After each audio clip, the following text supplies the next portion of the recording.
சாசுவின் இறப்புக்குப் பிறகு நான் அவர்களின் அறையை சுத்தம் செய்யச் சென்றபோது அவர்களின் படுக்கைக்கு அடியில் ஒரு பெட்டியை பார்த்தேன். பெட்டியை திறந்து பார்த்தபோது நான் அதிர்ச்சியில் உறைந்து போனேன். என் சாசு இத்தனை பெரிய ரகசியத்தை மறைத்து வைத்திருக்க முடியும் என்று நான் ஒருபோதும் நினைத்ததே இல்லை. என் பெயர் ரீமா. நான் மிகவும் ஏழை குடும்பத்தில் பிறந்தேன். எங்கள் வீட்டில் பணம் ஒருபோதும் அதிகமாக இருந்ததில்லை. ஆனால் என் பெற்றோர் எனக்கு எப்போதும் நல்ல பண்புகளை கற்பித்தார்கள். வாழ்க்கையில் எவ்வளவு கஷ்டங்கள் வந்தாலும் மனிதன் தன் கடமையை செய்ய வேண்டும் என்று அவர்கள் எனக்கு சொல்லி வைத்தார்கள். என் திருமணம் நிச்சயமாகிய போது என் வீட்டார்கள் மிகவும் மகிழ்ச்சியடைந்தார்கள். இப்போது என் வாழ்க்கை இன்னும் சிறப்பாக மாறிவிடும் என்றும் நான் வெளியே இருந்து உணர்ந்த அனைத்து மகிழ்ச்சிகளும் எனக்கு கிடைக்கும் என்றும் அவர்கள் நினைத்தார்கள். நானும் என் மனதில் பல கனவுகளுடன் இருந்தேன். என் கணவரின் பெயர் விஜய். திருமணத்திற்கு பிறகு எனக்கு சொந்தமான ஒரு குடும்பம் இருக்கும். என் கணவர் எனக்கு துணையாக இருப்பார். நான் ஒரு புதிய வாழ்க்கையை தொடங்குவேன் என்று நினைத்தேன். ஆனால் நான் அந்த வீட்டில் கால் வைத்த அன்றே என் விதி வேறு ஒரு பாதையை தேர்ந்தெடுத்து விட்டது போல தோன்றியது. அந்த வீட்டில் எனக்கு மகிழ்ச்சிகள் கிடைக்கவில்லை. அதற்கு பதிலாக பொறுப்புகளும் துன்பங்களும் என்னை எதிர்பார்த்து காத்திருந்தன. என் சாசு மிகவும் நோயாளியாக இருந்தார்கள். அவர்களின் உடல்நிலை எப்போதும் மோசமாகவே இருந்தது. அவர்களுக்கு எப்போதும் யாரோ ஒருவரின் உதவி தேவைப்பட்டது. ஆரம்பத்தில் நான் நினைத்தேன், பரவாயில்லை, நான் அவர்களின் மருமகள். அவர்களுக்கு சேவை செய்வது என் கடமை. அதனால் நான் ஒருபோதும் புகார் செய்யவில்லை. காலையில் எழுந்தவுடன் முதலில் அவர்களை கவனித்துக் கொள்வேன். அவர்களை குளிப்பாட்டி உடை மாற்றி சரியான நேரத்தில் மருந்து கொடுத்து அவர்களுக்காக உணவு தயாரிப்பேன். அதன் பிறகு வீட்டின் அனைத்து வேலைகளையும் செய்வேன். அதுவே என் அன்றாட வாழ்க்கையாகிவிட்டது. ஆனால் என் வாழ்க்கையின் மிகப்பெரிய பிரச்சனை என் கணவர். அவர் நல்ல கணவரும் இல்லை, நல்ல மகனும் இல்லை. யாரையும் பற்றி அவருக்கு கவலை இல்லை. தன் தாயையும் அல்ல, என்னையும் அல்ல.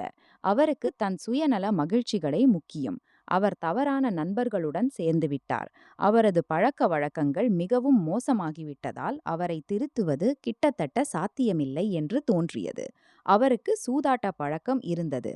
மணிக்கணக்கில் வீட்டை விட்டு வெளியே இருப்பார். தவறான நபர்களுடன் நேரத்தை செலவிடுவார். பெண்களை துரத்துவதிலும் அவருக்கு ஆர்வம் இருந்தது.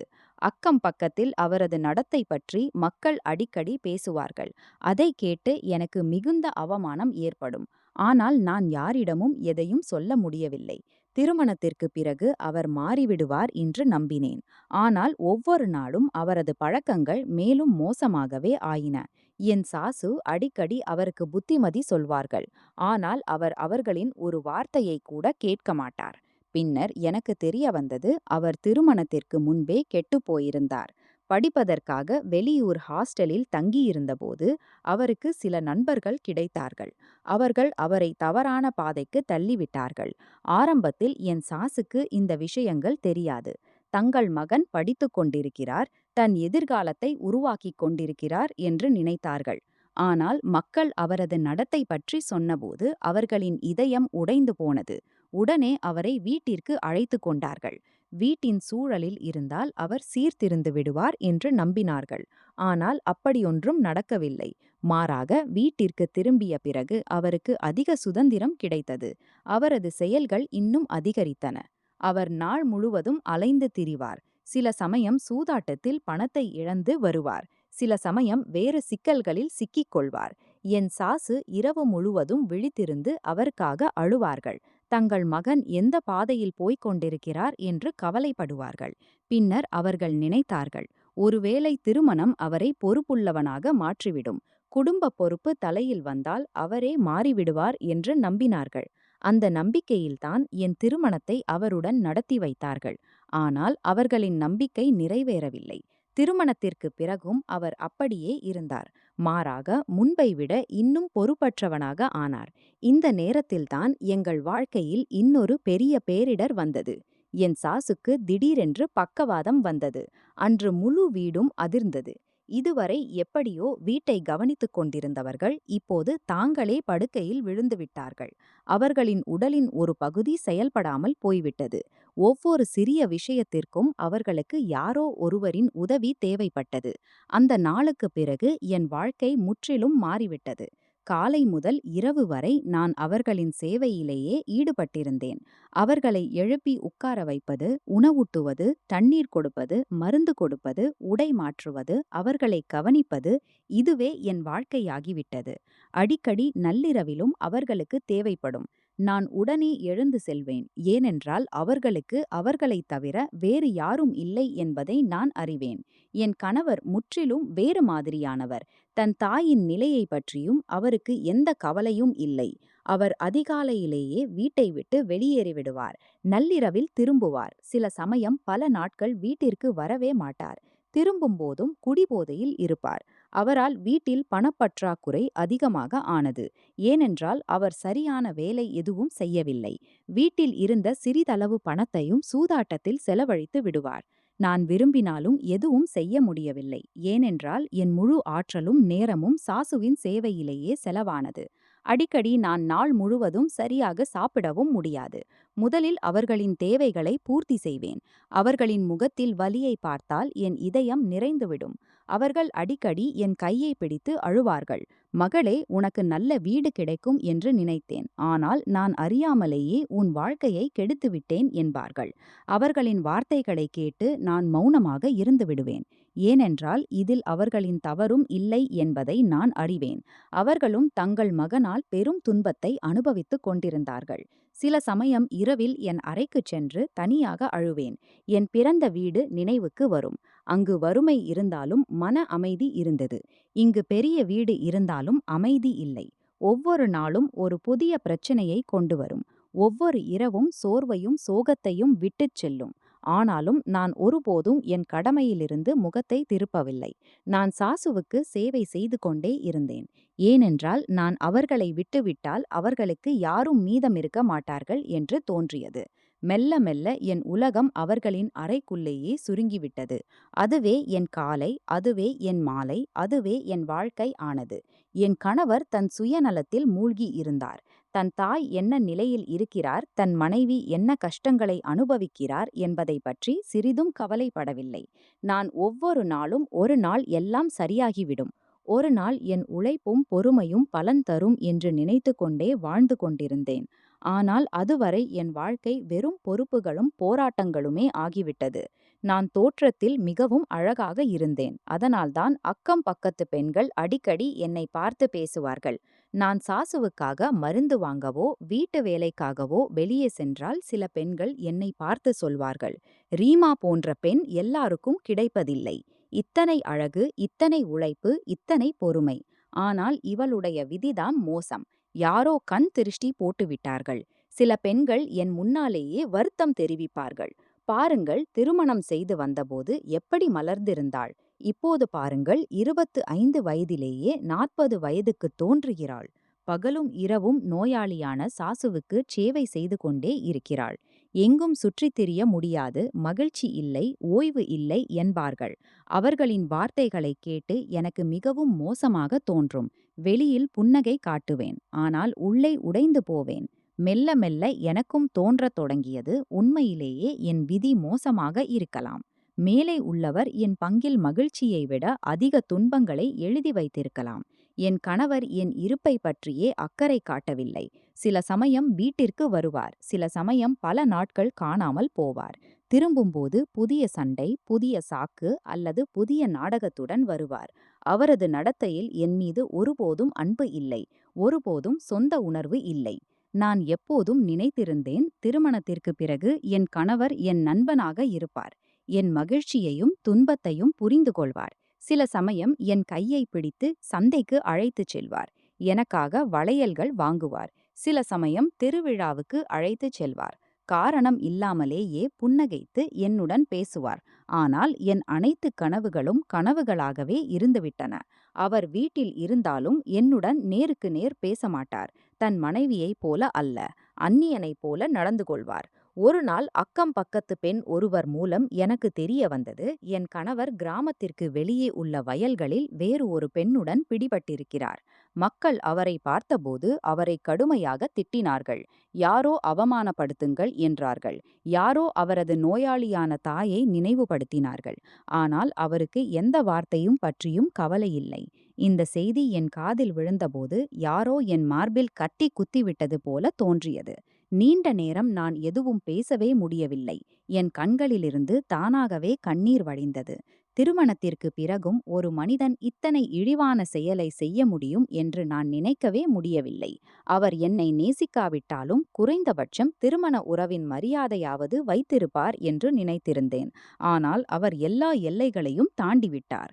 அன்றிரவு நான் மிகவும் தாமதமாக விழித்திருந்தேன். என் தவறுதான் என்ன என்று யோசித்துக் கொண்டே இருந்தேன். நான் எப்போதும் அவருக்கு துணையாக இருக்க முயன்றேன். அவரது தாய்க்கு சேவை செய்தேன். அவரது வீட்டை என் வீடாக நினைத்தேன். இருந்தும் பதிலுக்கு அவமானமும் வலியும் மட்டுமே ஏன் கிடைத்தன? ஆனால் அழுவதால் வாழ்க்கை மாறாது. மறுநாள் மீண்டும் அதே காலை வந்தது. மீண்டும் அதே வேலைகள் தொடங்கின. நான் மீண்டும் சாசுவின் சேவையில் ஈடுபட்டேன். ஒவ்வொரு நாளும் போல ஒரு மதிய நேரத்தில் நான் சாசுவின் கால்களை பிசைந்து கொண்டிருந்தேன். அவர்களின் கால்களில் அவ்வப்போது வலி இருந்ததால் நான் தினமும் சிறிது நேரம் அவர்களின் கால்களை அழுத்திக் கொண்டிருந்தேன். அப்போது திடீரென கதவில் தட்டுதல் கேட்டது. அண்டை வீட்டுக்காரர் யாராவது இருக்கலாம் என்று நினைத்து எழுந்து கதவை திறந்தேன். அங்கே கிராமத்தைச் சேர்ந்த ஒரு மனிதன் நின்று கொண்டிருந்தான். அவனை நான் முன்பு சில முறை பார்த்திருந்தேன். ஆனால் அவன் எங்கள் வீட்டிற்கு ஒருபோதும் வந்ததில்லை. அவன் வந்தவுடன் இங்கும் அங்கும் பார்வையை ஓட்டினான். பிறகு என்னை நோக்கி பார்க்க ஆரம்பித்தான். அவனது பார்வைகள் எனக்கு மிகவும் விசித்திரமாக தோன்றின. அவன் என் கண்களிலும் முகத்திலும் இருந்து பார்வையை எடுக்கவே இல்லை. அவன் பார்க்கும் விதம் எனக்கு சிறிதும் பிடிக்கவில்லை. என் மனதில் ஒரு விசித்திரமான அமைதியின்மை உருவாகத் தொடங்கியது. அவன் என்னிடம் கேட்டான், "உன் கணவன் வீட்டில் இருக்கிறானா?" நான் சொன்னேன், "இல்லை, இப்போது வீட்டில் இல்லை. நீங்கள் சொல்லுங்கள், என்ன வேலை?" அவன் சிறிது நேரம் மௌனமாக இருந்தான். பிறகு சொன்னான், "அவனிடம் ஏதோ முக்கியமான விஷயம் பேச வேண்டும். சிறிது நேரம் கழித்து மீண்டும் வருகிறேன்." ஆனால் அவன் பேசும் விதம் எனக்கு விசித்திரமாக தோன்றியது. அவன் வெறும் என் கணவனுக்காக மட்டும் வரவில்லை என்று எனக்கு புரிந்தது. அவனது பார்வைகளில் ஏதோ தெளிவாக இல்லாத ஒன்று இருந்தது. அவன் இன்னும் சிறிது நேரம் நின்று கொண்டிருந்தான். பிறகு போய்விட்டான். ஆனால் அவன் போனவுடன் என் மனதில் பயம் பதிந்துவிட்டது. இது முதல் முறைதான் வந்திருக்கிறான். ஆனால் கடைசி முறை அல்ல என்று எனக்கு உணர்வு வந்தது. அவன் மீண்டும் ஏதாவது சாக்கில் இங்கே வர முயற்சி செய்வான். நான் உடனே கதவை மூடி உள்ளே இருந்து சங்கிலி போட்டுவிட்டேன். என் இதயம் மிக வேகமாக துடித்துக் கொண்டிருந்தது. நான் எங்கள் அறைக்குள் சென்று அங்குள்ள கதவையும் மூடிவிட்டேன். சிறிது நேரம் ஆழ்ந்த மூச்சு விட்டுக் கொண்டே என்னை அமைதிப்படுத்த முயன்றேன். ஏனென்றால் அவன் பார்த்த விதம் என்னை உள்ளுக்குள்ளேயே பயமுறுத்திக் கொண்டிருந்தது. அப்போது திடீரென என் மாமியாரின் அறையிலிருந்து ஏதோ விழுந்தது போன்ற சத்தம் கேட்டது. நான் பயந்து அங்கே ஓடினேன். அவர்கள் தாங்களாகவே தண்ணீர் குடிக்க முயற்சி செய்து கொண்டிருந்தார்கள். ஆனால் கை சரியாக வேலை செய்யவில்லை. லோட்டா அவர்களின் கையிலிருந்து நழுவி விழுந்துவிட்டது. நான் உடனே அவர்களிடம் அமர்ந்து விட்டேன். அவர்களுக்கு ஆதரவு கொடுத்து சரியாக உட்கார வைத்து என் கையால் தண்ணீர் குடிக்க வைத்தேன். தண்ணீர் குடித்த பிறகு அவர்கள் என்னை பார்த்தார்கள். ஒருவேளை என் முகத்தில் இருந்த பயத்தை புரிந்து கொண்டார்கள். அவர்கள் மெல்லிய குரலில் கேட்டார்கள், "என்ன ஆச்சு மகள், நீ இவ்வளவு கவலையாக ஏன் இருக்கிறாய்?" நான் சிறிது நேரம் மௌனமாக இருந்தேன். ஏனென்றால் அவர்களை வருத்தப்படுத்த விரும்பவில்லை. ஆனால் அவர்களின் அன்பான பார்வைகளால் என் கண்கள் நிறைந்தன. இந்த வீட்டில் என் வலியை புரிந்து கொள்ளக்கூடியவர் என் நோய்வாய்ப்பட்ட மாமியார் மட்டுமே என்று தோன்றியது. நான் மாமியாரிடம் அமர்ந்தேன். அவர்கள் தண்ணீர் குடித்துவிட்டு இப்போது சிறிது நிம்மதியாக இருந்தார்கள். நான் அவர்களின் தலையில் கை வருடிக் கொண்டிருந்தேன். மனதிற்குள் யோசித்துக் கொண்டிருந்தேன், என் வாழ்க்கை எப்போது மாறும்? அப்போது திடீரென வெளியிலிருந்து பலமாக சத்தம் வந்தது. யாரோ கதவை தள்ளி திறந்தது போல. அடுத்த கணமே என் கணவன் தள்ளாடியபடி அறைக்குள் நுழைந்தான். அவனது கால்கள் சரியாக விழவில்லை. அவனது வாயிலிருந்து கடுமையான துர்நாற்றம் வந்து கொண்டிருந்தது. அவனை பார்த்தவுடன் அவன் மீண்டும் குடித்துவிட்டு வீட்டுக்கு வந்திருக்கிறான் என்று எனக்கு புரிந்தது.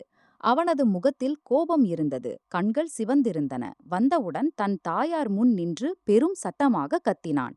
"ஏய் வயோதிக பெண்சி, எனக்கு பணம் கொடு. இப்போதே பணம் வேண்டும். பணம் கொடுக்காவிட்டால் நல்லது நடக்காது. அவள் என் முழு வாழ்க்கையையும் கெடுத்துவிட்டாள். முதலில் இந்த கிராமத்திற்கு அழைத்து வந்தாள். பிறகு இந்த கிராமத்து முட்டாள் பெண்ணுடன் எனக்கு திருமணம் செய்து வைத்தாள். நான் நகரத்தில் வாழும் மனிதன். நகரத்தில் படித்தவன். என் வாழ்க்கை இங்கே வந்து அழிந்துவிட்டது.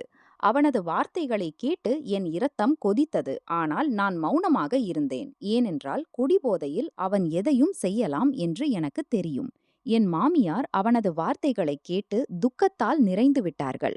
அவர்களின் கண்களில் கண்ணீர் வந்தது. ஆனால் தங்களை அமைதிப்படுத்திக் கொண்டு சொன்னார்கள், "மகனே, உனக்கு கொஞ்சமாவது வெட்கம் வரவில்லையா? உன் நோய்வாய்ப்பட்ட தாயிடம் இப்படி பேசுகிறாய். நான் எப்போதும் உன் நன்மையையே விரும்பினேன். ஆனால் நீ ஒருபோதும் என் மரியாதையை காட்டவில்லை. மேலே உள்ளவருக்காகவாவது சிறிது சுயநினைவுக்கு வா. உன் நடத்தையைச் சரிப்படுத்திக் கொள்." ஆனால் அவன் அவர்களின் ஒரு வார்த்தையையும் கேட்கவில்லை. மேலும் கோபமடைந்து சொன்னான், "எனக்கு உபதேசம் வேண்டாம். எனக்கு பணம் மட்டும் வேண்டும். இப்போதே வேண்டும்." என் மாமியார் பலவீனமான குரலில் சொன்னார்கள், "என் கையில் பணம் இல்லை மகனே. இருந்ததும் வீட்டுச் செலவுக்கும் மருந்துகளுக்கும் போய்விட்டது." ஆனால் அவனுக்கு நம்பிக்கை இல்லை. அவன் மீண்டும் மீண்டும் சொல்லிக் கொண்டே இருந்தான், "நீ பொய் சொல்கிறாய். எங்காவது பணத்தை மறைத்து வைத்திருக்கிறாய்." அந்த நேரத்தில் என்னால் என்னை அடக்க முடியவில்லை. நான் அவன் முன் நின்றுவிட்டேன். அவர்களிடம் உண்மையாகவே பணம் இல்லை. இருந்தாலும் அது அவர்களின் மருந்துக்கு தேவை.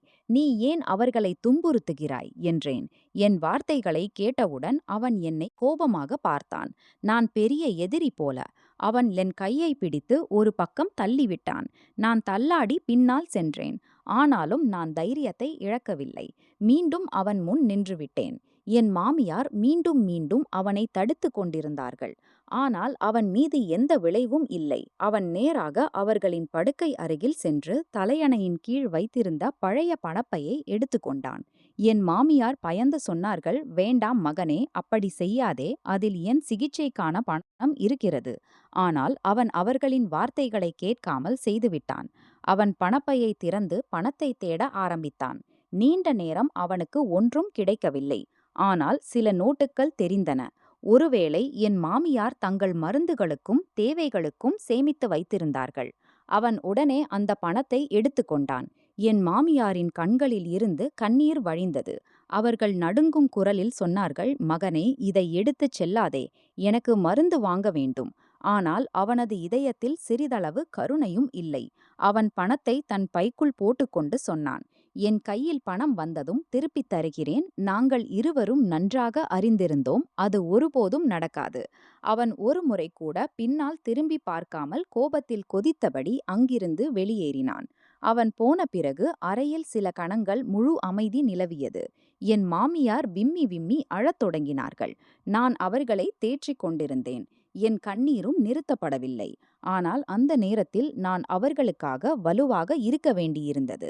அவர்கள் என் கையை பிடித்து அழுது கொண்டே சொன்னார்கள், "மகள், நான் பெரிய தவறு செய்துவிட்டேன். திருமணத்திற்குப் பிறகு என் மகன் சீரடைவான் என்று நினைத்தேன். ஆனால் உன் வாழ்க்கையையும் என்னோடு சேர்த்து அழித்துவிட்டேன்." அவர்களின் வார்த்தைகளைக் கேட்டு என் இதயம் மேலும் உடைந்தது. நான் அவர்களின் கையை அழுத்தி, "அப்படி சொல்லாதீர்கள் அம்மா.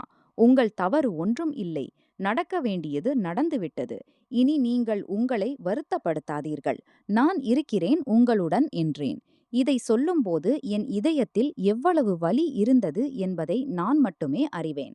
அன்று முதல் முறையாக எனக்கு தோன்றியது, இந்த வீட்டில் நாங்கள் இருவர் மட்டுமே ஒருவருக்கொருவர் ஆதரவு.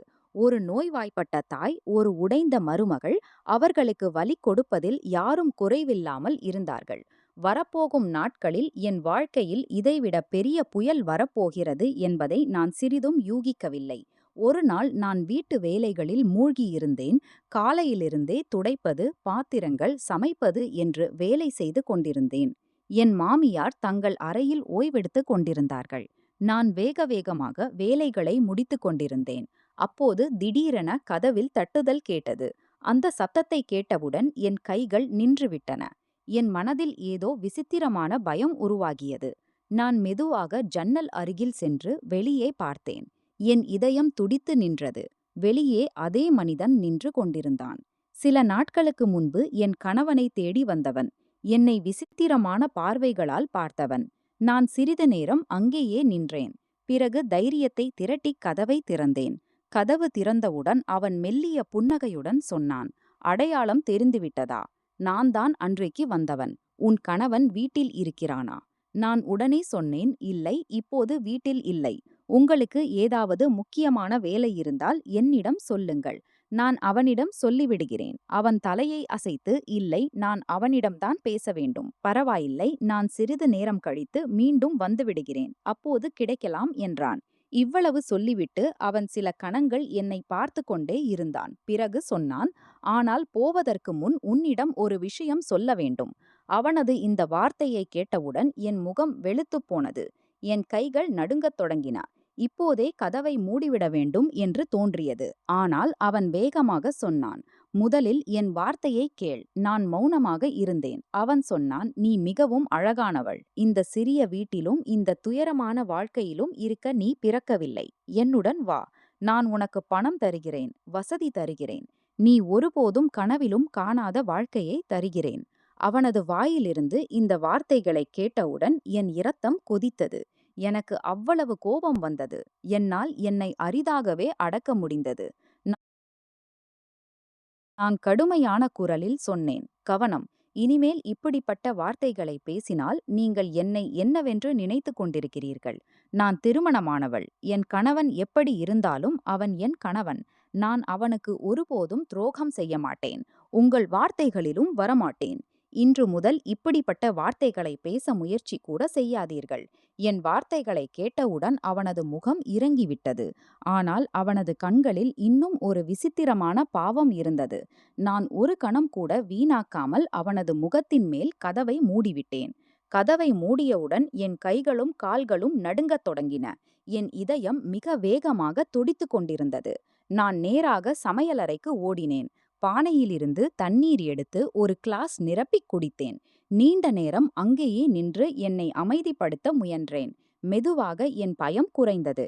நான் மீண்டும் என் வேலையில் ஈடுபட்டேன். சிறிது நேரம் கழித்து மதியம் ஆகிவிட்டது.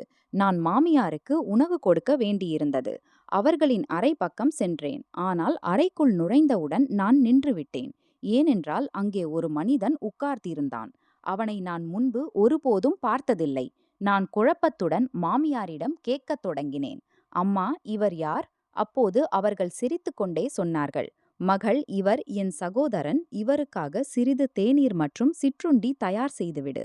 நான் உடனே சமையலறைக்குச் சென்று அவர்களுக்காக தேநீர், சிற்றுண்டி தயார் செய்யத் தொடங்கினேன். அங்கே இருவரும் சகோதர சகோதரி நீண்ட நேரம் உரையாடிக் கொண்டிருந்தார்கள். கதை தொடர்கிறது. சத்தம் கேட்டு பல நாட்களுக்குப் பிறகு சந்திப்பு நடந்தது போல் தோன்றியது. நான் தேநீர் எடுத்துச் சென்றபோது என் மாமியாரின் முகத்தில் நீண்ட காலத்திற்குப் பிறகு சிறிது மகிழ்ச்சி தெரிந்தது. அதை பார்த்து எனக்கும் நன்றாக இருந்தது.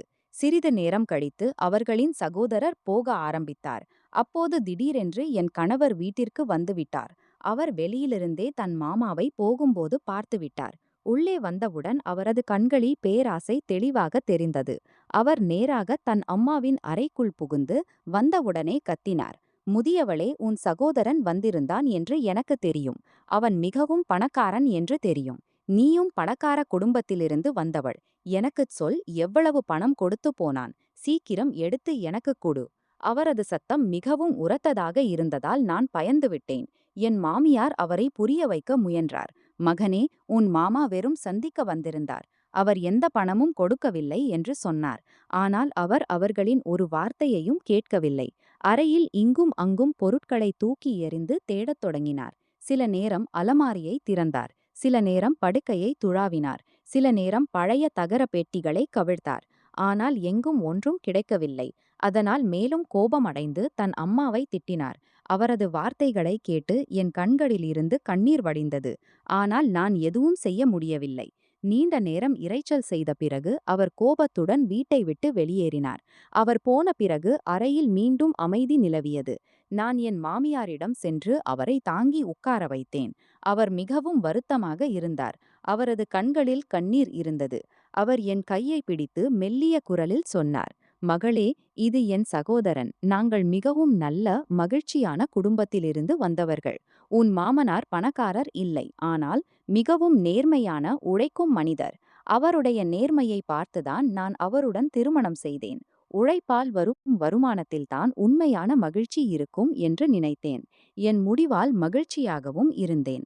ஆனால் என் மகன் இவ்வளவு பயனற்றவனாகவும் பேராசையாளனாகவும் இருப்பான் என்று நான் எப்போதும் நினைக்கவில்லை. நான் அவரது கையை பிடித்துச் சொன்னேன், அம்மா, நீங்கள் அடிக்கடி உங்களை குற்றம் சொல்லாதீர்கள். இதில் உங்கள் தவறு இல்லை. நடக்க வேண்டியது நடந்துவிட்டது. இப்போது நாம் தைரியத்துடன் முன்னேற வேண்டும். நான் அவரை புரிய வைத்துக் கொண்டிருந்தேன். அப்போது திடீரென்று எனக்கு தரைச்சுற்றல் வந்தது. என் கண்களுக்கு முன் இருள் சூழ்ந்தது. நான் அங்கேயே உட்கார்ந்து விட்டேன். கடந்த சில நாட்களாக என் உடல்நிலை நன்றாக இல்லை. அடிக்கடி பலவீனம் உணர்ந்தேன். சில நேரம் வாந்தியும் வரும். மாமியார் பலமுறை டாக்டரிடம் காட்டிக்கொள் என்று சொல்லியிருந்தார். ஆனால் வீட்டு வேலைகளில் நான் எப்போதும் தள்ளி போட்டேன். இந்த முறை அவர் கண்டிப்பாக சொன்னார், இல்லை மகளே, இப்போது டாக்டரிடம் போக வேண்டும். அடுத்த நாள் நான் ஊரின் டாக்டரிடம் சென்று பரிசோதனை செய்தேன். டாக்டர் சிரித்துக்கொண்டே சொன்னார், வாழ்த்துக்கள், நீ அம்மா ஆகப் போகிறாய். அப்போது சில கணங்கள் எனக்கு ஒன்றும் கேட்கவில்லை. என் எல்லா பிரச்சினைகளுக்கும் இடையில் திடீரென்று ஒரு நம்பிக்கை கதிர் வந்துவிட்டது போல் தோன்றியது. மாதங்களுக்குப் பிறகு என் முகத்தில் உண்மையான புன்னகை வந்தது. நான் சீக்கிரம் வீட்டிற்கு திரும்பி முதலில் என் மாமியாரிடம் இந்த மகிழ்ச்சியான செய்தியை சொன்னேன். அவர் பாட்டி ஆகப் போகிறார் என்று தெரிந்ததும் அவரது கண்களில் மகிழ்ச்சி கண்ணீர் வந்தது. அவர் என் தலையில் கை வைத்தார். அந்த நாள் பல காலத்திற்குப் பிறகு எங்கள் வீட்டில் மகிழ்ச்சியின் ஒரு சிறிய ஒளி பிரகாசித்தது. வீட்டின் சூழல் இன்னும் மோசமாகவே இருந்தது. என் கணவர் இன்னும் அதே மாதிரியாகவே இருந்தார். ஆனால் என் இதயத்தில் முதல் முறையாக ஒரு புதிய நம்பிக்கை பிறந்தது. ஏனென்றால் இப்போது நான் தனியாக இல்லை. என் உள்ளே ஒரு புதிய உயிர் வளர்ந்து கொண்டிருந்தது. என் எல்லா துன்பங்களுக்கும் இடையில் மேலே உள்ளவர் எனக்கு மிக பெரிய பரிசை அனுப்பியிருக்கிறார் என்று தோன்றியது. என் மாமியார் என் மகிழ்ச்சியை பார்த்து தானும் மிகவும் மகிழ்ச்சியாக இருந்தார். அவர் என் தலையை அன்பாக தடவிச் சொன்னார், மகளே, இப்போது நீ உன்னை பற்றியும் கவனிக்க வேண்டும். நீ இப்போது தனியாக இல்லை. உன்னுடன் உன் குழந்தையும் இருக்கிறது. போ, உன் அறைக்குச் சென்று சிறிது ஓய்வெடு. காலையிலிருந்து வேலை செய்து கொண்டிருக்கிறாய். நான் சிரித்து அவருடைய வார்த்தையை ஏற்றுக்கொண்டு மெதுவாக என் அறைக்குச் சென்றேன். அறைக்குள் சென்று படுக்கையில் உட்கார்ந்தேன். என் பார்வை சுவரில் தொங்கியிருந்த எனக்கும் விஜய்க்கும் திருமண புகைப்படத்தின் மீது விழுந்தது. சிறிது நேரம் அந்த புகைப்படத்தை பார்த்து கொண்டிருந்தேன். அதில் நாங்கள் இருவரும் சிரித்து கொண்டிருந்தோம். என் முகத்தில் சிறிது மகிழ்ச்சி இருந்தது. என் கண்களில் சில கனவுகள் இருந்தன. திருமண நாளில் நான் எவ்வளவு நம்பிக்கைகளை வைத்திருந்தேன் என்று நினைவு வந்தது. என் கணவர் எனக்கு துணையாக இருப்பார். என் வாழ்க்கை மகிழ்ச்சியால் நிரம்பும் என்று நினைத்தேன். ஆனால் இன்று எல்லாம் எவ்வளவு வித்தியாசமாக இருக்கிறது. அப்போது முந்தைய மனிதனின் வார்த்தைகள் நினைவுக்கு வந்தன. சில நாட்களுக்கு முன் அவர் என் கதவுக்கு வந்து தன்னுடன் வருமாறு சொன்னார். பணம், செல்வம், வசதியான வாழ்க்கை தருவேன் என்று எளிதாக சொன்னார். ஆனால் ஒரு பெண்ணுக்கு பணம் மட்டும் எல்லாம் இல்லை என்பதை அவர் எப்படி அறிவார்? நான் என் கணவரிடம் எவ்வளவு துன்பப்பட்டாலும் அவருடன் துரோகம் செய்யும் எண்ணம் கனவிலும் வரவில்லை. நான் என்னைத்தானே சொல்லிக் கொண்டேன், நாரி, நீ தவறான வழியில் ஒருபோதும் செல்லாதே. எவ்வளவு கஷ்டங்கள் வந்தாலும் உன் உறவின் மானத்தை காப்பாற்று. என் கணவர் எப்படி இருந்தாலும் இறுதியில் அவர் என் கணவர்தான்.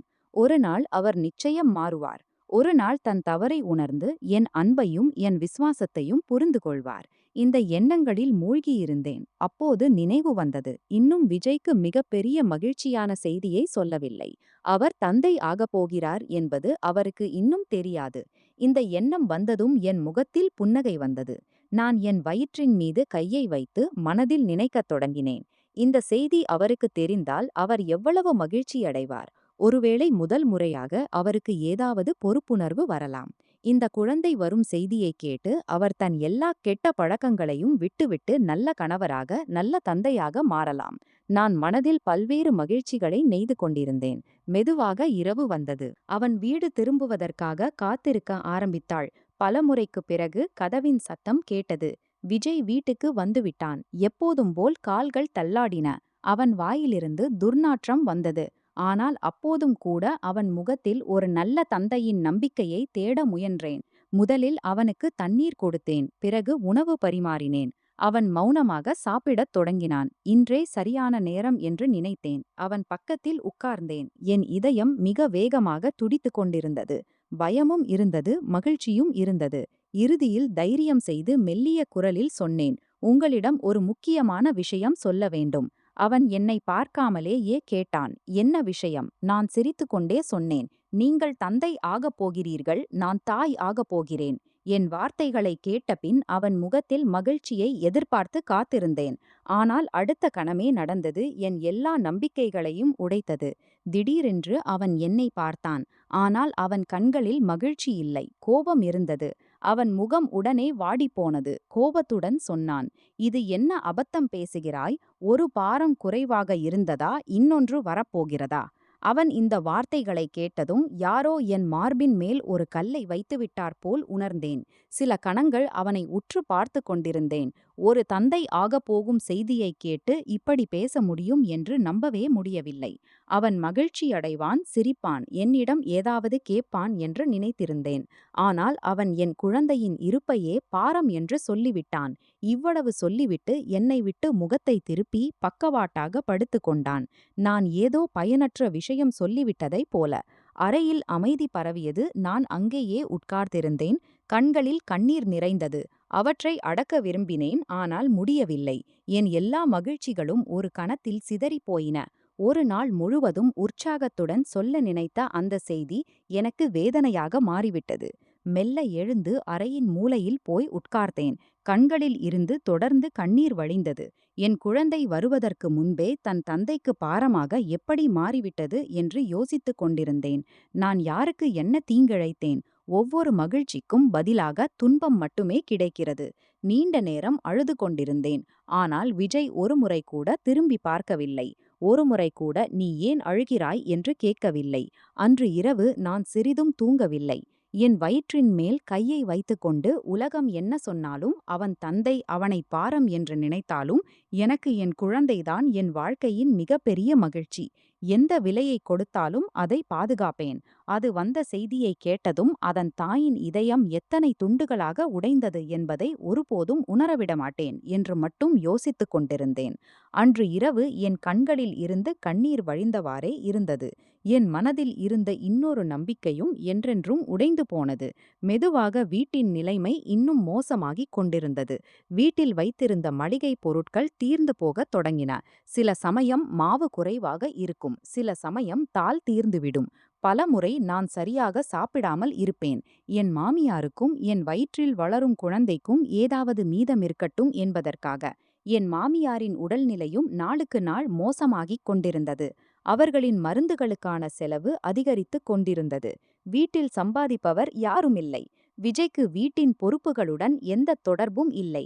அவனுக்கு தன் கெட்ட பழக்கங்களும் சுயநல வாழ்க்கையும் மட்டுமே முக்கியம். நான் ஒவ்வொரு நாளும் கவலையில் மூழ்கியிருந்தேன். இனிமேல் என்ன நடக்கும்? ஒரு நாள் நான் சந்தையில் காய்கறி வாங்கச் சென்றிருந்தேன். காய்கறிக்காரருடன் விலை பேசிக் கொண்டிருந்தேன். அப்போது கிராமத்து சில ஆண்கள் என் அருகில் வந்து நின்றார்கள். அவர்கள் முகத்தில் அதிருப்தி தெளிவாக தெரிந்தது. அவர்களில் ஒருவர் சொன்னார், "ரீமா, நாங்கள் உன்னை மதிக்கிறோம். நீ ஒரு நல்ல பெண் என்று எங்களுக்கு தெரியும். ஆனால் உன் கணவனின் செயல்கள் இப்போது எல்லையை தாண்டிவிட்டன. சில சமயம் எங்காவது உட்கார்ந்து குடிப்பான். சில சமயம் தன் கெட்ட நண்பர்களுடன் சூதாடுவான். இப்போது கிராமத்து பெண்கள் மகள்கள் மீதும் கெட்ட பார்வையை வைக்கத் தொடங்கியிருக்கிறான். இனிமேல் நாங்கள் அவனை பொறுத்து கொள்ள மாட்டோம்." அவர்கள் வார்த்தைகளை கேட்டதும் என் தலை வெட்கத்தால் தாழ்ந்தது. நான் பூமியில் புதைந்து போவது போல் உணர்ந்தேன். கைகளை கூப்பிச் சொன்னேன், "என்னை மன்னியுங்கள். என் காரணத்தால், என் கணவன் காரணத்தால் உங்களுக்கு எந்த தொல்லையும் ஏற்பட நான் விரும்பவில்லை. நான் அவனிடம் பேசுவேன். இனி அப்படி எதுவும் செய்ய மாட்டான் என்று புரிய வைப்பேன்." என் குரலில் வலிவும் நிர்பந்தமும் இருந்தன. ஒருவேளை அவர்களும் என் நிலையை புரிந்து கொண்டார்கள். அதனால் மேலும் எதுவும் சொல்லாமல் அங்கிருந்து சென்று விட்டார்கள். ஆனால் அவர்கள் சென்ற பின் என் மனம் மிகவும் அமைதியற்று போனது. நான் என்ன செய்வது என்று புரியவில்லை. விஜயை எத்தனை முறை புரிய வைத்து விட்டேன். ஆனால் எந்த வார்த்தையும் அவன் மீது எந்த விளைவையும் ஏற்படுத்தவில்லை. அவன் செயல்கள் நாளுக்கு நாள் இன்னும் மோசமாகிக் கொண்டிருந்தன. என் மாமியாரின் நிலையும் மோசமாகிக் கொண்டிருந்தது. என் குழந்தை வரும் நேரமும் மெதுவாக நெருங்கிக் கொண்டிருந்தது. நான் எதையும் முடிவு செய்யவில்லை என்றால் இந்த வீடு முழுவதுமாக சிதறிவிடும் என்று புரிந்து கொண்டேன். அதனால் வீட்டிலேயே உட்கார்ந்து தையல் வேலை தொடங்கினேன். ஆரம்பத்தில் அக்கம்பக்கத்து 2-3 பெண்கள் தங்கள் துணிகளை எடுத்து வந்தார்கள். பிறகு மெதுவாக மற்றவர்களும் வரத் தொடங்கினார்கள். யாருக்கு பிளவுஸ் தைக்க வேண்டும், யாருக்கு சல்வார், யாருக்கு குழந்தைகளின் துணிகள். நான் பகலும் இரவும் உழைக்கத் தொடங்கினேன். என் விரல்கள் பலமுறை ஊசியால் குத்தப்பட்டு இரத்தம் வடியும். ஆனாலும் நான் வேலை செய்தேன். ஏனென்றால் என் குழந்தைக்கும் என் மாமியாருக்கும் பொறுப்பேற்க வேண்டியிருந்தது. மெதுவாக தையலிலிருந்து சில பணம் வரத் தொடங்கியது. அந்த பணத்தில்தான் வீட்டு மளிகைப் பொருட்கள் வரத் தொடங்கின. என் மாமியாரின் மருந்துகளும் வாங்கப்பட்டன. முதன்முறையாக ஒருவேளை நான் நிலைமையை சமாளித்து விடுவேன் என்று உணர்ந்தேன். ஆனால் இந்த சிறிய மகிழ்ச்சியும் அதிக நாட்கள் நீடிக்கவில்லை. விஜய்க்கு நான் தையல் செய்து பணம் சம்பாதிக்கிறேன் என்று தெரிந்ததும் அவன் பார்வை பணத்தின் மீது விழுந்தது. அவன் வீட்டுக்கு வந்து என்னிடம் பணம் கேட்கத் தொடங்கினான். நான் மறுத்தால் அல்லது இந்த பணம் மாமியாரின் மருந்துகளுக்கும் வீட்டுச் செலவுகளுக்கும் என்று சொன்னால் அவன் கோபமடைவான். பலமுறை என் மீது கையை உயர்த்தினான். என் வயிற்றில் அவன் குழந்தை வளர்ந்து கொண்டிருந்தது. ஆனால் அவனுக்கு அதை பற்றிய கவலையும் இல்லை. அவன் என்னை தள்ளினான், என் மீது கத்துவான், வலுக்கட்டாயமாக பணத்தை பறித்துச் செல்வான். நான் அழுது கொண்டிருப்பேன். அவன் அந்த பணத்தை எடுத்து மதுவிலும் சூதாட்டத்திலும் செலவழித்து விடுவான். ஒரு நாள் நான் முடிவு செய்தேன், இனிமேல் அவனிடம் அமைதியாக பேசவேன். நான் அவன் என் பேச்சை புரிந்து கொள்வானோ என்று நினைத்து பார்த்தேன். அன்று அவன் வீட்டில் இருந்தான். நான் அவன் அருகில் சென்று உட்கார்ந்து மிகுந்த அன்புடன் விளக்கத் தொடங்கினேன். இப்போது நாம் தனியாக இல்லை. நம் குழந்தை வரப்போகிறது. மாஜியின் நிலையும் மோசமாக இருக்கிறது. நாம் கவனித்துக் கொள்ள வேண்டும். ஆனால் அவன் என் ஒரு வார்த்தையையும் கேட்கவில்லை. கோபத்தோடு எழுந்து நின்று என் அருகில் வைத்திருந்த பணத்தை பிடுங்கினான். நான் அவனை தடுக்க முயன்றேன். ஆனால் அவன் என் மணிக்கட்டை தள்ளிவிட்டு பணத்தை எடுத்துக்கொண்டு வீட்டை விட்டு வெளியேறினான். அவன் போனதும் என் இதயத்தில் விசித்திரமான பயம் தொடங்கியது. நான் மிகவும் துன்பப்பட்டிருந்தேன். பிறகு நினைத்தேன், மாஜி அருகில் போய் உட்காருவோம். ஒருவேளை அவர்களுடன் பேசினால் மனம் இலேசாகலாம். நான் மெதுவாக அவர்களின் அறைக்குச் சென்றேன். ஆனால் அறைக்குள் நுழைந்ததும் என் கால்கள் அங்கேயே நின்றுவிட்டன. மாஜி தங்கள் படுக்கையில் முற்றிலும் அமைதியாக படுத்திருந்தார்கள். அவர்களின் கண்கள் மூடியிருந்தன. நான் நினைத்தேன், ஒருவேளை தூங்கிக் கொண்டிருக்கிறார்களோ. நான் அவர்கள் அருகில் சென்று உட்கார்ந்து மெல்லிய குரலில் மாஜி என்று அழைத்தேன். ஆனால் எந்த பதிலும் வரவில்லை. மீண்டும் அழைத்து அவர்களின் தோளை அசைத்தேன். இருந்தும் எந்த அசைவும் இல்லை. என் இதயத் துடிப்பு அதிகரித்தது. பயத்தோடு அவர்களை உரக்க அசைத்து மீண்டும் மீண்டும் கூச்சலிட்டேன். மாஜி, கண்களை திறவுங்கள் மாஜி, என்னுடன் பேசுங்கள். ஆனால் அவர்கள் முற்றிலும் அமைதியாகவே இருந்தார்கள். அப்போதுதான் எனக்கு உணர்வு வந்தது. அவர்களின் உடல் குளிர்ந்துவிட்டது. அவர்களின் கைகளில் எப்போதும் இருந்த வெப்பம் இப்போது இல்லை. ஒரு கணத்திலே என் உலகம் முழுவதும் நின்றுவிட்டது போல தோன்றியது. எனக்கு புரிந்து கொள்ள சில நொடிகள் ஆயின. அவர்கள் என்னை என்றென்றும் விட்டுச் சென்று விட்டார்கள். என் வாயிலிருந்து ஒரு உரத்த அலறல் வெளிப்பட்டது. அவர்கள் மீது தலையை வைத்துக்கொண்டு அழுது அழுது துடித்தேன். எனக்கு நம்பவே முடியவில்லை. இப்போது அவர்கள் இந்த உலகத்தில் இல்லை. இந்த வீட்டில் யார் என்னை புரிந்து கொண்டார்களோ, யார் என்னை தங்கள் மகள் என்று அழைத்தார்களோ, யார் என் துன்பத்தை உணர்ந்தார்களோ, அது மாஜி மட்டுமே. இப்போது அவர்களும் போய்விட்டார்கள். நான் முற்றிலும் தனியாக விடப்பட்டுவிட்டேன் என்று உணர்ந்தேன். என் கண்ணீர் நிறுத்தவே இல்லை. என் அலறலை கேட்டு மொஹல்லா மக்கள் வீட்டிற்குள் கூடத் தொடங்கினர். எல்லாரும் புரிந்து கொண்டனர். மாஜி இப்போது இல்லை. சில பெண்கள் என்னை கவனிக்க முயன்றனர். ஆனால் என் நிலை மிக மோசமாக இருந்தது. மீண்டும் மீண்டும் சொல்லிக்கொண்டே இருந்தேன். இப்போது நான் யாரை நம்பி வாழ்வேன்? சில நாட்களுக்குப் பிறகு கிராமத்து மக்களின் உதவியோடு அவர்களின் இறுதிச் சடங்குகள் நடத்தப்பட்டன. முழு கிராமமும் அங்கு இருந்தது. ஏனென்றால் எல்லாரும் அவர்களை மதித்தனர். ஆனால் விஜயின் முகத்தில் ஒரு மகனிடமிருந்து எதிர்பார்க்கக்கூடிய துன்பம் கூட இல்லை. நான் சிதையின் தீயை பார்த்து கொண்டே இருந்தேன். என் வாழ்க்கையின் கடைசி ஆதரவும் இன்று சாம்பலாகி என் கண்களுக்கு முன்னால் முடிந்துவிட்டது என்று உணர்ந்தேன். அந்த நாளுக்குப் பிறகு வீடு மேலும் வெறிச்சோடியது. என் இதயத்தில் அப்படிப்பட்ட ஒரு வெறுமை நிரம்பியது. அதை யாரும் ஒருபோதும் நிரப்ப முடியாது. என் மாமியாரின் இறுதிச் சடங்குகளும் முடிந்துவிட்டன. வீட்டில் எஞ்சியிருந்த சிறிதளவு உயிர்ப்பும் அவர்களுடன் போய்விட்டது. இப்போது வீட்டின் ஒவ்வொரு சுவரும் அவர்களை நினைவூட்டியது. அவர்களின் அறை அவர்கள் விட்டுச் சென்றபடியே இருந்தது. அவர்களின் தலையணை, போர்வை, மருந்து குப்பிகள் எல்லாம் அதே இடத்தில். ஆனால் அவர்கள் இல்லை. நான் அடிக்கடி அவர்களின் அறைக்குச் சென்று மணிக்கணக்காக அங்கேயே உட்கார்ந்திருந்தேன். எனக்கு நம்பவே முடியவில்லை. இனி அவர்கள் என்னை எப்போது மகள் என்று அழைப்பார்கள்? எப்போது என் தலையில் கை வைத்து தடவுவார்கள்? எப்போது ஓய்வெடு என்று சொல்வார்கள்? இந்த உலகத்திற்கு வந்த பிறகு நான் பல துன்பங்களை பார்த்திருக்கிறேன். ஆனால் அவர்கள் போனது எனக்கு மிகப்பெரிய துன்பம். ஏனென்றால் இந்த வீட்டில் என்னை புரிந்து கொண்ட, என் வலியை உணர்ந்த, ஒவ்வொரு கஷ்டத்திலும் எனக்கு ஆதரவாக இருந்த ஒரே நபர் அவர்கள்தான். நான் அவர்களின் படுக்கை அருகில் உட்கார்ந்து அவர்களின் பேச்சுகளை நினைத்து கொண்டிருந்தேன். தினமும் அவர்களின் கால்களை எப்படி மசாஜ் செய்தேன், என் கைகளாலேயே எப்படி உணவூட்டினேன், இரவில் அருகில் உட்கார்ந்து எப்படி பேசினேன், அவர்கள் தங்கள் பழைய நினைவுகளை எப்படி சொல்லிக் கொடுத்தார்கள், எல்லாம் நினைவுக்கு வந்தன. விஜயை எங்கும் காணவில்லை. இறுதிச் சடங்குகளின் போதும் அவர் சரியாக தோன்றவில்லை. முழு நாளும் கடந்துவிட்டது. ஆனால் அவர் வீட்டிற்கு திரும்பவில்லை. பல மணி நேரம் காணாமல் போவது அவரது பழக்கம்தான். ஆனாலும் இன்று ஏதோ வித்தியாசமாக உணர்ந்தேன். அவர் எங்கே இருக்கிறார் என்று புரியவில்லை. நான் மாமியாரின் அறையில் உட்கார்ந்து இந்த எண்ணங்களில் மூழ்கியிருந்தேன். என் வயிற்றின் மீது கையை வைத்துக்கொண்டு என்னை காப்பாற்றிக் கொள்ள முயன்றேன். ஏனென்றால் இப்போது நான் எனக்காக மட்டும் அல்ல, என் குழந்தைக்காகவும் பலமாக இருக்க வேண்டும். அப்போது திடீரென்று வெளியே சிலருடைய குரல் கேட்டது. நான் எழுந்து வெளியே வந்து பார்த்தேன். கிராமத்து சில ஆண்கள் வாசலில் நின்றிருந்தனர். அவர்களின் முகத்தில் தீவிரம் இருந்தது. அவர்களை பார்த்ததும் என் மனதில் பயம் தொடங்கியது. நான் கேட்டேன், என்ன விஷயம்? அவர்களில் ஒருவர் மெல்லிய குரலில் சொன்னார், ரீமா, உனக்கு ஒரு விஷயம் சொல்ல வேண்டும். அவரது குரலை கேட்டதும் என் இதயம் அமிழ்ந்து விட்டது போல தோன்றியது. பயத்தோடு மீண்டும் கேட்டேன், என்ன நடந்தது? அவர் சொன்னார், விஜயை போலீஸ் பிடித்துச் சென்று விட்டார்கள். அவர் இப்போது சிறையில் இருக்கிறார். நான் சில நொடிகள் அவரை வெறுமனே பார்த்து கொண்டே இருந்தேன். ஒருவேளை நான் தவறாக கேட்டிருக்கிறேனோ என்று நினைத்து மீண்டும் கேட்டேன், நீங்கள் என்ன சொன்னீர்கள்? அவர் விளக்கினார், விஜய் கிராமத்திலேயே ஒரு வீட்டில் திருட முயன்றார். ஆனால் கையும் களவுமாக பிடிபட்டார். மக்கள் அவரை பிடித்து போலீசிடம் ஒப்படைத்து விட்டார்கள். இப்போது அவர் சிறையில் அடைக்கப்பட்டிருக்கிறார். அவரது பேச்சை கேட்டதும் என் கால்களுக்கு அடியிலிருந்து பூமி நழுவி விட்டது போல உணர்ந்தேன். நான் அங்கேயே வாசலருகே உட்கார்ந்து விட்டேன்.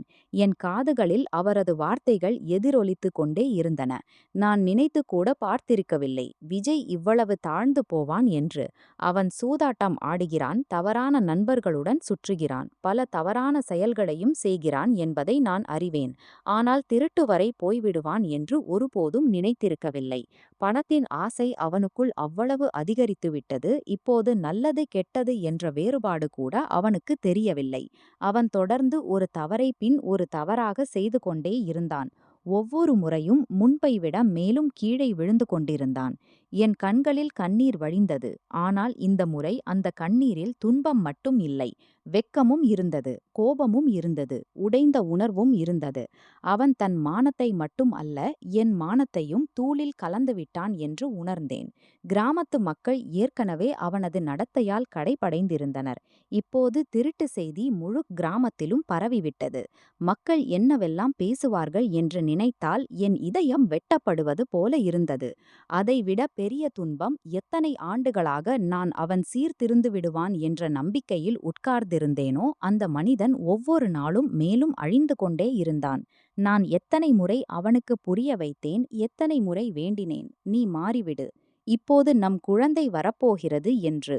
ஆனால் அவன் ஒருபோதும் என் வார்த்தைகளுக்கு முக்கியத்துவம் கொடுக்கவில்லை. இப்போது அவன் சிறைக்குச் சென்றுவிட்ட நிலையில் கிராமத்து மக்கள் சிறிது நேரம் எனக்கு தைரியம் சொல்லிவிட்டு சென்றனர். அவர்கள் போனதும் நான் மீண்டும் மாமியாரின் அறைக்குச் சென்று உட்கார்ந்து மனம் உடைந்து அழத் தொடங்கினேன். என் வாழ்க்கையின் மீது துன்பங்களின் மலை இடிந்து விழுந்தது போல உணர்ந்தேன். ஒரு பக்கம் என் மாமியார் என்னை விட்டுச் சென்று விட்டார்கள், மற்றொரு பக்கம் என் கணவன் சிறையில், மூன்றாவது பக்கம் என் வயிற்றில் துடிக்கும் மாசற்ற குழந்தை. அதன் எதிர்காலம் கூட எனக்கு இருளாக தெரிந்தது. நீண்ட நேரம் அழுத பிறகு நான் கண்ணீரை துடைத்தேன். என் வயிற்றின் மீது கையை வைத்துக்கொண்டு என்னிடமே சொன்னேன், இப்போது நான் உடைந்து போகக்கூடாது. நான் தோற்றால் இந்த குழந்தைக்கு என்ன ஆகும்? உலகம் என்ன வேண்டுமானாலும் சொல்லட்டும். ஆனால் நான் இதற்காக வாழ வேண்டும், இதற்காக போராட வேண்டும். ஏனென்றால் இப்போது இந்த குழந்தைதான் என் வாழ்க்கையின் கடைசி நம்பிக்கை. ஒருவேளை அதனால்தான் நான் இதுவரை மூச்சு விட்டு கொண்டிருக்கிறேன். இப்போது நான் என்ன செய்ய வேண்டும் என்று எனக்கு முற்றிலும் புரியவில்லை. ஒரு பக்கம் என் கணவன் சிறையில், மற்றொரு பக்கம் என் தலையில் கடன்களும் பொறுப்புகளும் மலையாய் விழுந்திருந்தன. நான் அறையில் உட்கார்ந்து நீண்ட நேரம் யோசித்தேன். பிறகு வீட்டில் வைத்திருந்த சிறிதளவு பணத்தை தேடத் தொடங்கினேன். அலமாரியின் மூலையில் சில நோட்டுகள் கிடைத்தன. பழைய பெட்டியில் சில காசுகள் இருந்தன.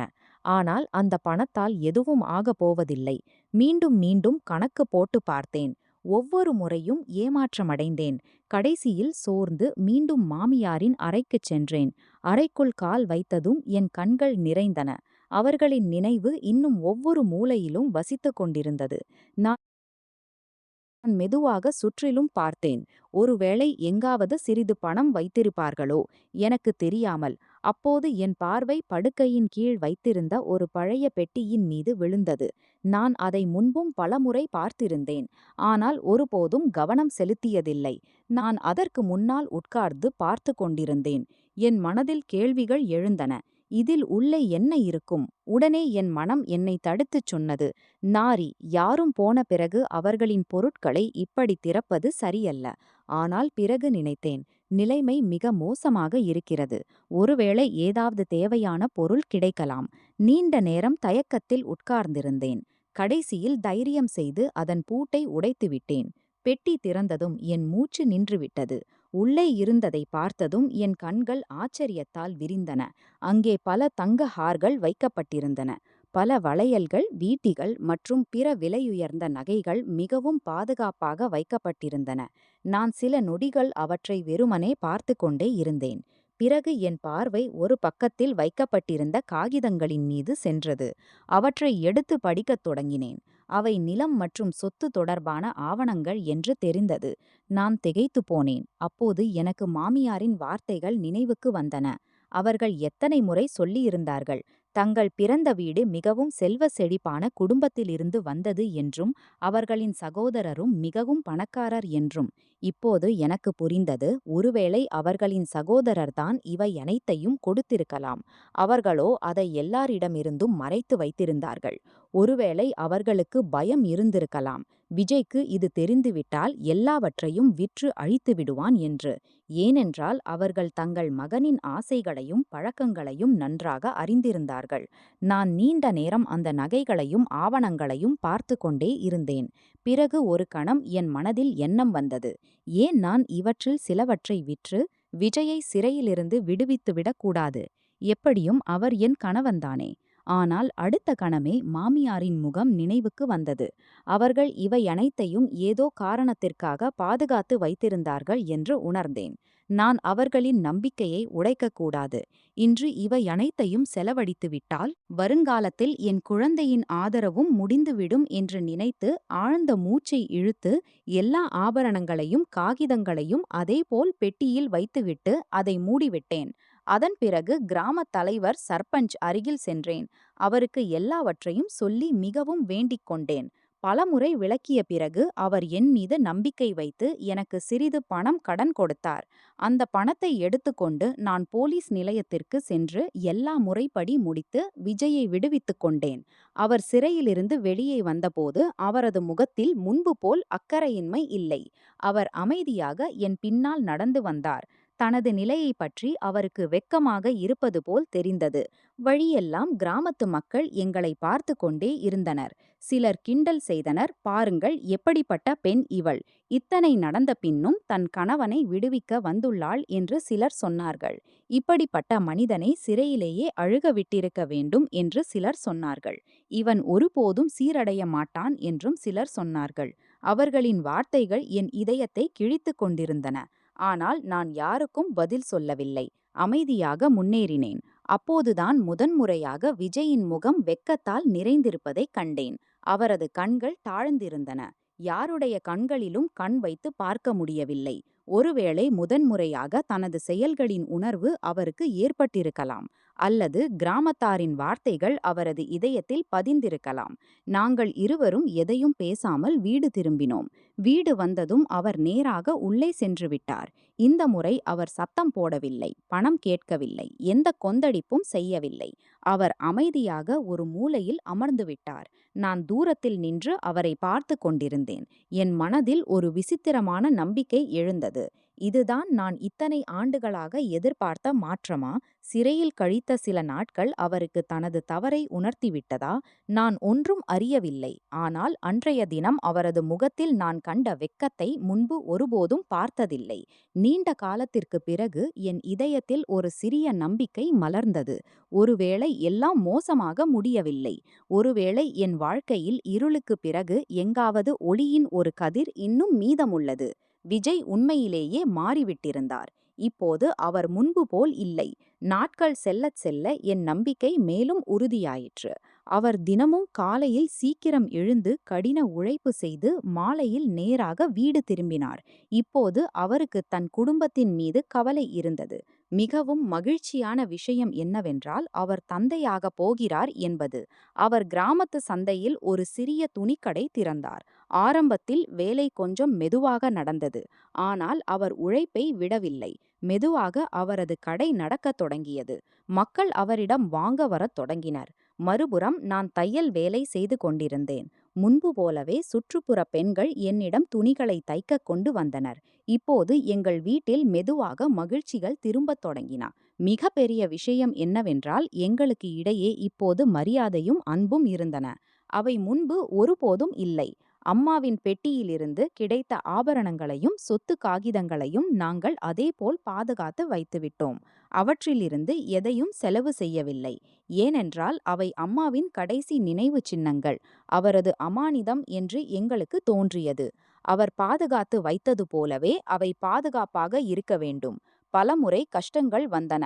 ஆனால் நாங்கள் ஒருபோதும் அந்த பொருட்களை தொடவில்லை.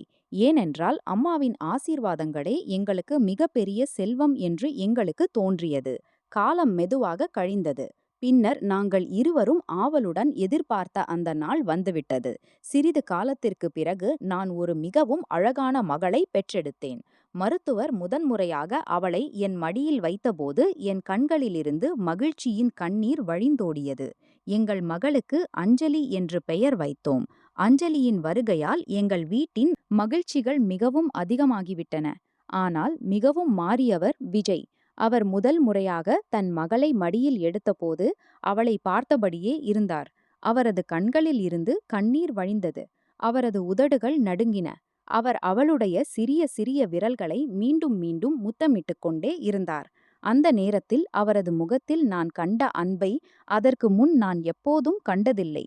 அவர் அஞ்சலியை மார்போடு இறுக்கி அணைத்து அவளுக்கு உலகின் எல்லா மகிழ்ச்சிகளையும் தருவேன் என்றும் அவளுக்கு எந்த குறையும் வரவிட மாட்டேன் என்றும் சொன்னார்.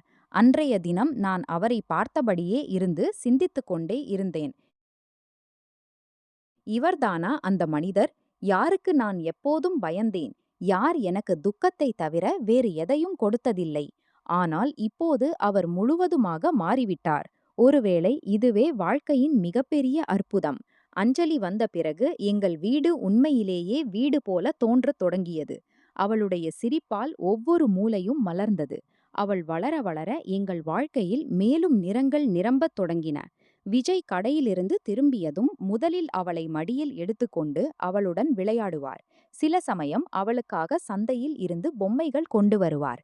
சில சமயம் வண்ணமயமான உடைகள் கொண்டு வருவார். நான் அவர்கள் இருவரையும் பார்த்துச் சிரித்துக்கொண்டே இருப்பேன். ஏனென்றால் இதுதான் நான் திருமணத்தின் போது கண்ட கனவு. ஒரு சிறிய மகிழ்ச்சியான குடும்பம். அங்கு அன்பு இருக்கும், உறவினர் போன்ற உணர்வு இருக்கும், ஒருவருக்கொருவர் துணை இருக்கும். இப்போது எங்கள் வீட்டில் பயம் இல்லை, கத்துக்குரல்கள் இல்லை, அவமானம் இல்லை, கண்ணீரும் இல்லை. இப்போது அங்கு சிரிப்பு மட்டுமே இருக்கிறது, அன்பு இருக்கிறது, அமைதி இருக்கிறது. எத்தனையோ இரவுகள் நாங்கள் மூவரும் சேர்ந்து உட்கார்ந்திருக்கும் போது என் மனதில் பழைய நாட்கள் நினைவுக்கு வரும். உயர்ந்தவர்கள் மனிதனை சோதிப்பார்கள். ஆனால் மனிதன் உண்மையையும் பொறுமையையும் கைவிடாவிட்டால் ஒரு நாள் நல்ல நாட்கள் நிச்சயம் வரும் என்று நினைப்பேன். எனக்கு எப்போதும் தோன்றுகிறது, இவை அனைத்தும் என் மாமியாரின் ஆசிர்வாதங்களின் விளைவாக இருக்கலாம். நான் அவருக்கு செய்த சேவை எதையும் எந்த ஆசையோடும் செய்யவில்லை. நான் அவரை எப்போதும் என் தாயாகவே கருதினேன். ஒருவேளை அவரது ஆசிர்வாதங்களே என் வாழ்க்கையை இருளிலிருந்து வெளியே இழுத்து வெளிச்சத்திற்கு கொண்டு வந்து நிறுத்தின. இன்றும் நான் அவரை மிகவும் நினைவு கூர்கிறேன். சில சமயம் அவரது அறைக்குச் சென்று உட்கார்ந்து அவரது பேச்சுகளை நினைத்து பார்ப்பேன். விஜயும் தன் தாயை மிகவும் நினைக்கிறார். அவர் அடிக்கடி சொல்வார், அம்மா இன்று இருந்தால் நம்மை இப்படி மகிழ்ச்சியாக பார்த்து எவ்வளவு பெருமைப்படுவாள். அஞ்சலியை பார்த்தால் அவருடைய கண்கள் மகிழ்ச்சியால் நிறைந்துவிடும். ஆனால் எனக்கு உறுதியாக தெரியும், அவர் எங்கே இருந்தாலும் எங்களை பார்த்து கொண்டே இருப்பார். மகிழ்ச்சியாக இருப்பார். அவரது மகன் இறுதியில் சரியான பாதைக்கு வந்துவிட்டான். அவரது குடும்பம் இப்போது அன்போடும் மரியாதையோடும் வாழ்ந்து வருகிறது. இன்று நான் என் கணவனோடும் என் மகளோடும் மிகவும் மகிழ்ச்சியாக இருக்கிறேன். எங்கள் வாழ்க்கையில் இப்போது அமைதி இருக்கிறது. உறவினர் போன்ற உணர்வு இருக்கிறது. ஒருவருக்கொருவர் துணை இருக்கிறது. நான் பின்னோக்கி திரும்பி என் கடந்த நாட்களை பார்க்கும்போது உணர்கிறேன். மிகவும் இருண்ட இரவுக்குப் பிறகுதான் மிகவும் பிரகாசமான காலை வரும். என் வாழ்க்கையின் அந்த பிரகாசமான காலை என் மகள் அஞ்சலியின் புன்னகையுடன் என்றென்றும் வந்துவிட்டது. நண்பர்களே, எங்கள் கதை உங்களுக்கு பிடித்திருக்கும் என்று நம்புகிறேன். கதை பிடித்திருந்தால் வீடியோவை லைக் செய்யுங்கள். சேனலில் புதியவராக இருந்தால் சேனலை சப்ஸ்கிரைப் செய்யுங்கள். அடுத்த அப்டேட் உங்களுக்கு முதலில் கிடைக்க இந்த நோட்டிஃபிகேஷன் பெல்லை அழுத்துங்கள். நன்றி.